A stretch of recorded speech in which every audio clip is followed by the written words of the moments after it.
নমস্কার বন্ধুরা, কেমন আছো তোমরা? আশা করি ভালোই আছো।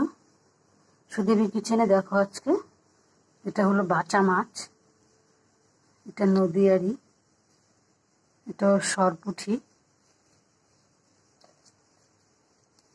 এটা কালবাউস। 3-4 রকমের মাছ আছে, কেটে নেব। মাছ দেখো ভালো করে ধুয়ে নিয়েছি লবণ দিয়ে। এবার ভেজে নেব, আর কি দিয়ে বানাবো সেটাও দেখাবো।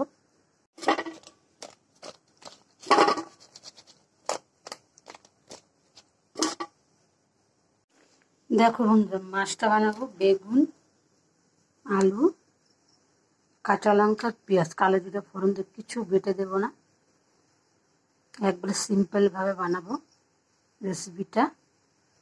এটা খেতে বেশ ভালো লাগে, তোমরাও বানিয়ে খেয়ে দেখো, আশা করি তোমাদেরও ভালো লাগবে। গরম হয়ে গিয়েছে, তেল দিয়ে দেবো।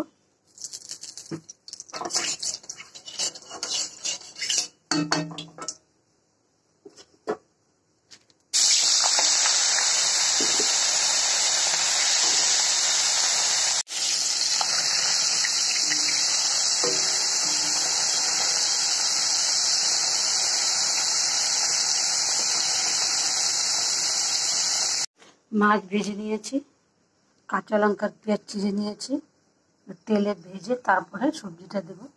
সবজিও বেটে নিয়েছি।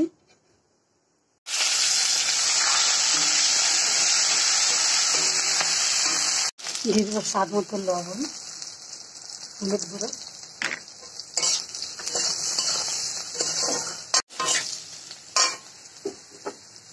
আলু,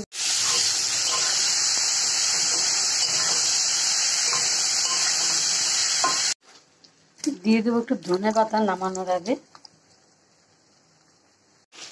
কষাতে কষাতে আলু একবারে গলে গেছে, এবার হালকা একটু জল দিয়ে দেবো।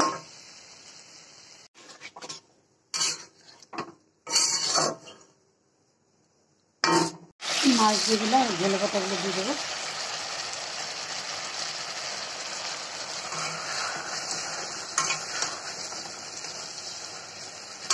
বন্ধুরা, আমার রেসিপিটা তোমাদের কেমন লাগলো? যদি ভালো লেগে থাকে তাহলে একটা লাইক, কমেন্ট, শেয়ার করে দিও। আমার চ্যানেলটিকে সাবস্ক্রাইব করে দিও। ভিডিওটা এখানেই শেষ করলাম। তোমরা ভালো থেকো, সুস্থ থেকো। দেখা হবে পরের একটা ভিডিওতে।